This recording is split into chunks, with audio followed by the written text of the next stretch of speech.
Hello, नमस्ते। किस्सा canteen में फिर एक बार आपका बहुत बहुत स्वागत है। पिछली बार आपने सुना था धर्म कॉटेज की कहानी पार्ट 1। इस हफ्ते हम सुनेंगे उसी का दूसरा भाग। Please enjoy.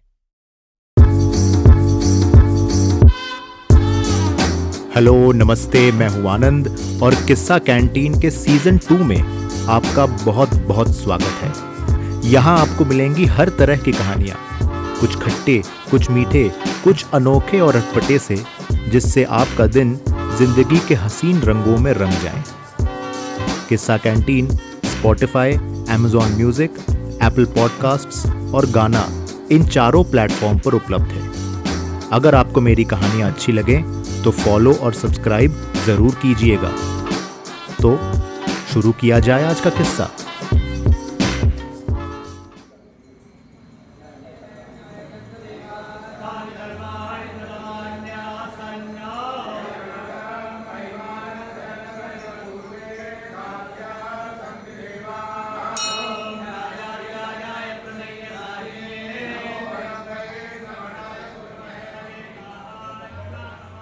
अकाउंटेंट साहब, आप आजकल बड़े अच्छे मूड में लग रहे हैं।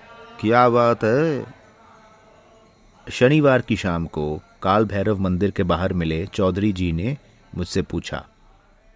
अब इस अटपटे से सवाल का जवाब देने का मेरा कोई इरादा नहीं था, पर एक तरह से सोचा जाए तो उन्होंने कुछ गलत तो नहीं पूछा था। तो मैं भी खुशी खुशी उनसे मिला और मैंने कहा, बस एक पुराने दोस्त से वापस मिला हूं बहुत सालों बाद, तो मेरा मन मिजाज सब ताज़ा हो गया है। आप बताइए। चलो, अच्छी बात है। चौधरी जी थोड़ा ठहरे, उन्होंने मेरी ओर गौर किया और फिर बोल चले। ऑफिस में कभी कभी आपकी चर्चा होती है। आप अकेले रहते हैं ना तो आप शादीशुदा हैं, न ही आपके कोई दोस्त या रूममेट है, तो यही आपकी चिंता होती रहती है हमें। मेरे अंदर की खुशी पर अब एक हल्के से गुस्से की छौंक लगने लगी। मैं मौन रहा और केवल मुस्कुराता रहा। चौधरी जी बोलने लगे। और रही बात आपके घर की, जब आपने शहर के एक सुनसान कोने में उस पुराने कॉटेज में रहने का प्रोग्राम बनाया, हम सबको तो बड़ी चिंता हुई थी। अब ये बात मेरे लिए नई जानकारी थी। मैंने अपना घर लगभग 3 साल पहले लिया था लीज पर, वो भी गवर्नमेंट ऑफिस से समझौता करके, क्योंकि कोई भी मकान मालिक तब जिंदा नहीं था। लोकल सरकार ने इस शहर के तमाम लावारिस मकानात के साथ इसे भी ऑक्शन पर चढ़ाया था और मैंने 99 साल की लीज पर खरीद लिया। इसके पहले मैं होटल के पास ही एक फ्लैट में रहता था। ये कॉटेज, जिसे सरकार ने धर्म कॉटेज के नाम से लिस्ट किया था, एक शाम वॉक करते वक्त मेरी नज़र पर पड़ी और मैंने तभी ही उसे खरीदने की ठान ली। मेरे लिए वो मकान हर तरह से परफेक्ट था। 3 कमरे, एक आउटहाउस, टाली की छत, दरवाजे के बाहर बगीचा, आंगन से दूर पहाड़ों और नीचे घाटी में शहर की खूबसूरत व्यू। एक अकेले इंसान के लिए इससे ज्यादा दिलकश जिंदगी क्या हो सकती है? मेरे मन में जिज्ञासा ने गुस्से की जगह ले ली। चौधरी जी कुछ कुछ कहे जा रहे थे, पर उनकी बकबक मेरे कानों तक पहुंच नहीं रही थी। हम दोनों मंदिर से बाहर निकले, चप्पल पहनकर एक चाय की दुकान की ओर चलने लगे। ए बेटा, 2 चाय देना, चौधरी जी ने कहा। मैंने चौधरी जी के बकबक चुप कराई और कहा, आप कॉटेज के बारे में कुछ कह रहे थे? ओ हाँ जी। आप तो आप तो जानते ही हैं कि ये कभी अंग्रेज़ों की पसंदीदा समर वेकेशन की जगह हुआ करती थी। ये शहर, उन्होंने इन पहाड़ियों के कोने कोने में कई कॉटेज, गेस्ट हाउस, बंगलो बनाए थे, है ना। जब ब्रिटिश सरकार ने देश छोड़ा तो काफ़ी अंग्रेज़ लौट गए और अपने समर कॉटेज यहाँ के केयरटेकर या दूर के रिश्तेदार या अपने नाजायज़ औलादों को विरासत में छोड़ गए।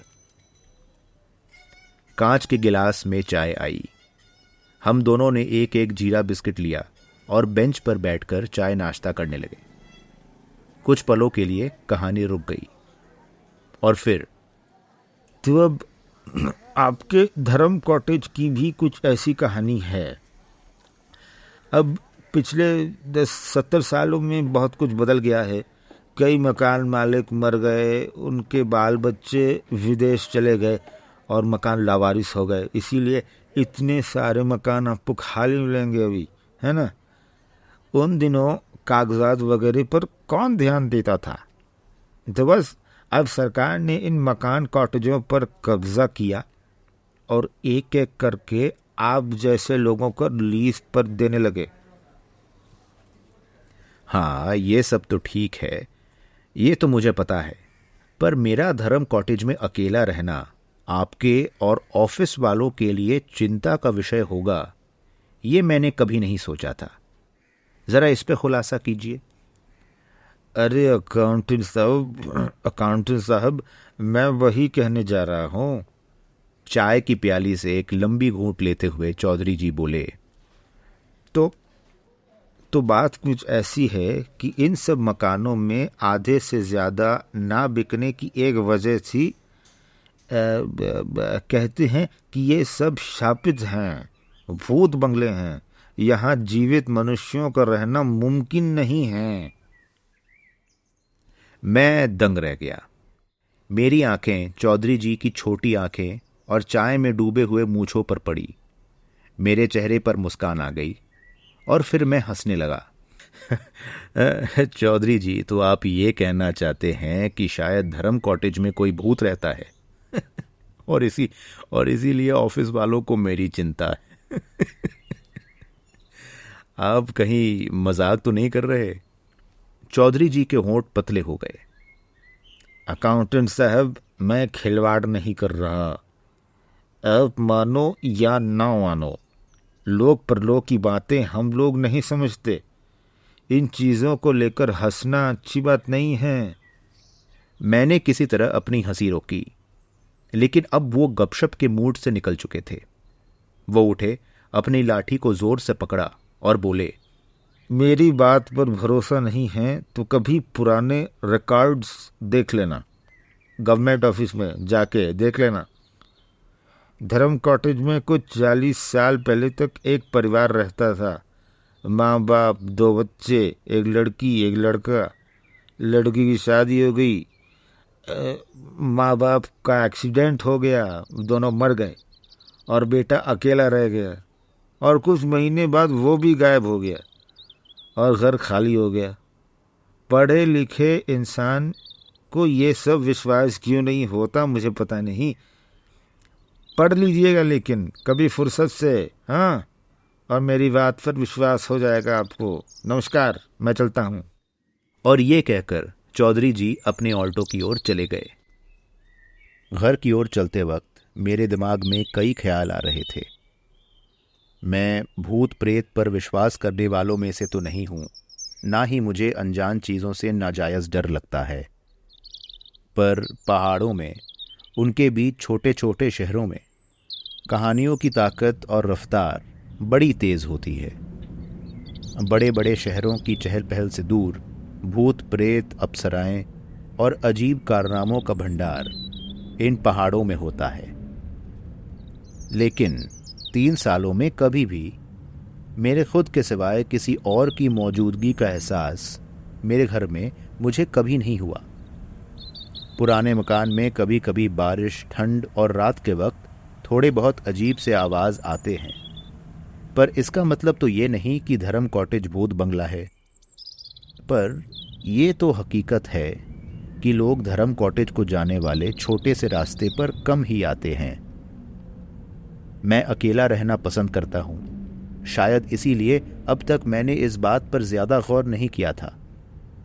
चौधरी जी की बातों ने मेरे दिमाग में एक नई सोच, एक नई चिंता भर दी।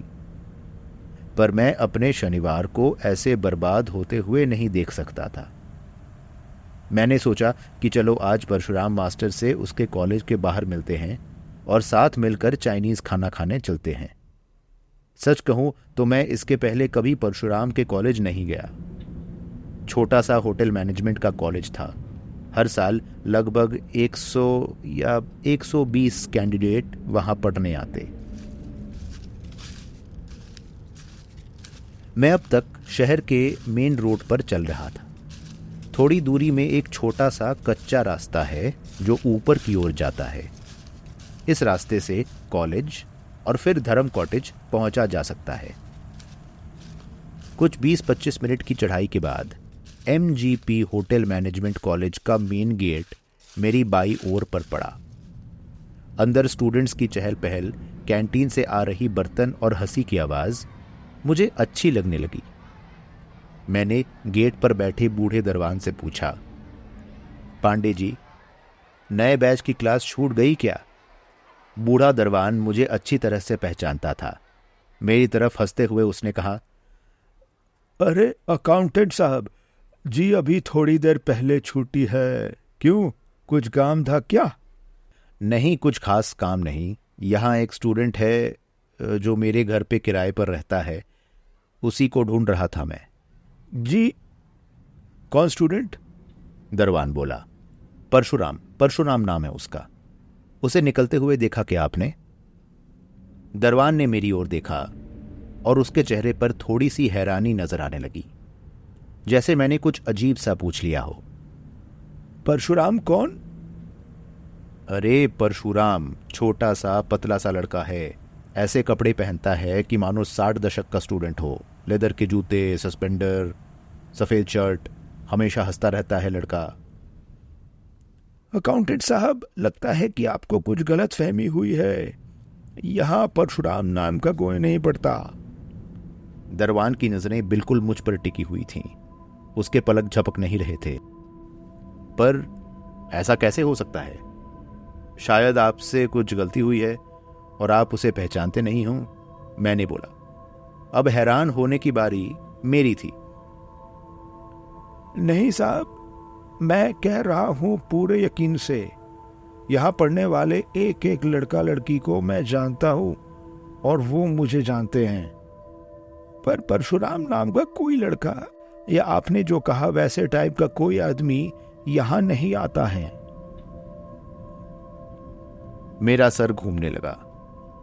मैं वहां से चल पड़ा अपने घर की ओर। शाम की आखिरी रोशनी अब घने काले रात में बदल गई थी। आसपास पेड़ों से आने वाले परिंदों की किलकारियां अब शांत हो गई थीं। मेरे घर के रास्ते पर मुझे छोड़कर अब और कोई नहीं था। धर्म कॉटेज के मेन गेट पर मैं पहुंचा तो मैंने देखा कि परशुराम आउटहाउस के बाहर बैठा हुआ था। वो मुड़ा, उसकी आंखें मेरी आंखों से टकराई और गुस्से की एक लहर मेरे जहन में बह गई। इतना बड़ा धोखा, इतना सारा झूठ, बस फ्री में रहने के लिए? ऐसा कौन करता है? शायद परशुराम ने भी मेरे चेहरे पर शकन देख ली। उसकी आंखें शांत हो गईं, उसकी हंसी कम हो गई। वो बोला, सर आप अंदर आ जाइए। लगता है मुझे अब मेरी कहानी सुनानी पड़ेगी। वो टाइम आ गया है।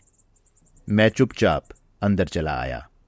पिछले हफ्ते ही परशुराम मास्टर ने बगीचे में एक बत्ती, 2 गार्डन चेयर, एक टेबल का इंतजाम किया था जिससे लोग वहां बैठ पाएं, चाय पी सकें, और इन सबके पैसे भी उसने नहीं लिए थे। मेरे हाथों एक चाय की प्याली ठहराते हुए लड़के ने कहा, सर, तो मेरा नाम परशुराम सोनी है। मैंने आपसे कहा था कि मैं अनाथ हूं और मेरे कोई दोस्त नहीं है। इसमें कोई भी झूठ नहीं है। और बाकी सब, पढ़ाई, होटल मैनेजमेंट की डिग्री, इनका क्या? रात के सन्नाटे में मेरी आवाज गूंजने लगी। परशुराम बोलने लगा, दरअसल हमारा परिवार इसी शहर में एक नीचे के कस्बे में रहता था। मेरे पूर्वज यहाँ के एक अंग्रेज परिवार के केयरटेकर और मैनेजर थे, बहुत साल पहले। पर जब आज़ादी मिली तो उन अंग्रेज़ों ने अपना घर हमें सौंप दिया और हम वहीं रहने लगे। कोई कागजात नहीं, बस एक चाबी। पहले दादाजी रहते थे, फिर मेरे पापा उनके एक लौते वारिस थे तो विरासत में उन्हें वो घर मिला। मेरी एक दीदी हैं जिनकी लखनऊ में शादी हो गई है और शादी के बाद उनके ससुराल वालों ने दीदी के अपने मैके से सब रिश्ता हमेशा के लिए तोड़वा दिया। तो कुछ वक्त तक सिर्फ मैं और मेरे मम्मी पापा उस घर में रहते थे। तब मैं स्कूल में था और मेरे पापा टूर गाइड का काम करते थे। एक शाम की बात है, मम्मी पापा ने अपने विलेज जीप में माल रोड जाने का प्लान बनाया। मैं भी जाने वाला था, पर अगले दिन स्कूल में मेरे एग्जाम्स थे और मैथ्स में मैं हमेशा थोड़ा कमजोर था, तो मैं नहीं गया। परशुराम की आंखें आंसुओं से झलकने लगी। उसकी बोली अब धीमी हो गई। उस रात हल्की बारिश हो रही थी, लैंडस्लाइड, और वो दोनों वहीं स्पॉट डेड। उनका एक्सीडेंट हो गया। बेचारे की हालत देखकर मेरा गला भर आया। मेरे हाथ अपने आप उसके कंधों पर पहुंच गए। परशुराम ने बोला, उसके बाद मैं एकदम अकेला पड़ गया सर। मेरे कोई रिश्तेदार नहीं थे, स्कूल में मेरे कोई खास दोस्त नहीं थे। सब मेरी हाइट की वजह से मेरा मजाक उड़ाते थे सर। तो मैंने स्कूल छोड़ दिया। मैं जो भी करूंगा अपने दम पर करूंगा, मैंने ये सोच लिया और मैं निकल पड़ा। फिर इंडिया का कोना कोना घूमा, बहुत सारी नौकरियां की, बहुत डिफरेंट टाइप्स की नौकरियां की मैंने, तरह तरह का एक्सपीरियंस इकट्ठा किया। बस मैं, मेरा होल्डॉल और दुनिया घूमने के सपने। मेरे अंदर का गुस्सा थोड़ा थोड़ा कम हो रहा था। मैंने लड़के से पूछा, तो फिर ये होटल मैनेजमेंट वाला झूठ क्यों बोला मुझसे? जी सर, इंसान कितना ही क्यों न घूम ले, कितना भी दुनिया क्यों न देख ले, कभी कभी घर आने का मन तो जरूर करता है। मुझे भी वापस आने का, अपने शहर को फिर से एक बार देखने का बहुत मन हुआ। क्या क्या कह रहे हो तुम? मेरा गला सूख आया, मेरी आवाज कांपने लगी और चौधरी जी की बातें गरजते बादलों की तरह मेरे दिमाग में गूंजने लगी। तुम्हारा घर मतलब? परशुराम मेरी ओर मुस्कुरा रहा था। उसके बदन के किनारों पर एक अजीब सा धुंधलापन नजर आने लगा, मानो वो यहां होकर भी पूरी तरह यहां पर नहीं है। उसने फिर कहा, सर आप तो होशियार हैं, अब तक तो समझ गए होंगे। ये मेरा बचपन का घर है, धर्म कॉटेज मेरा घर है। आज से कुछ 40 साल पहले मैं यहीं रहता था और मैं यहीं से निकला था, और 3 महीने पहले मैं यहां लौट आया हूं। पर तुम तो कैसे? इतनी उम्र? परशुराम हंस पड़ा। अकाउंटेंट सर, भटकते हुए आत्माओं की कहानी तो आपने सुनी होगी, पर सोशल मीडिया और कहानीकारों ने हमारे साथ बड़ी ज्यादती की है। हम लोग बुरे थोड़ी हैं, हम तो बस अपना रास्ता नापना चाहते हैं। पर आपसे इतनी अच्छी दोस्ती हो जाएगी मेरी, इसकी उम्मीद मुझे नहीं थी। Thank you sir, thank you. ऐसा कहकर लड़के ने मुझे एक पेपर कटिंग पकड़ा दी। बहुत पुराना पीला न्यूज़पेपर कटिंग था, 1964 का गाड़वाल गजेट नामक एक पेपर। उसमें लिखा था, local boy found murdered in Delhi lodge, investigations on. कुछ ऐसा हुआ था कि परशुराम नाम के एक 20 साल के लड़के की पैसों के लिए किसी ने दिल्ली के एक लॉज में मर्डर कर दिया था। मैंने परशुराम की ओर देखा। वो चुपचाप चाय के मजे ले रहा था और गाने गुनगुना रहा था। मैं मुस्कुराया और बोला, क्या वो आदमी पकड़ा गया? परशुराम की बड़ी काली आंखों में शरारत नजर आई। उसके होठों के कोने पर एक मुस्कान। आंख झपककर परशुराम मास्टर ने कहा, मेरे मरने के 2 हफ्ते बाद वो आदमी अपने घर के पंखे से लटकता हुआ मिला और चुराए हुए पैसे गायब थे। हम दोनों हंसने लगे। अगला दिन संडे था। आज डिनर में चाइनीज और मेरे साथ मेरा दोस्त परशुराम।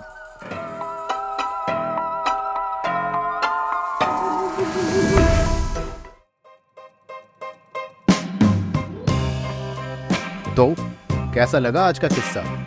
किस्सा canteen Spotify, Amazon music, Apple podcasts और गाना इन चारों प्लेटफॉर्म पर उपलब्ध है।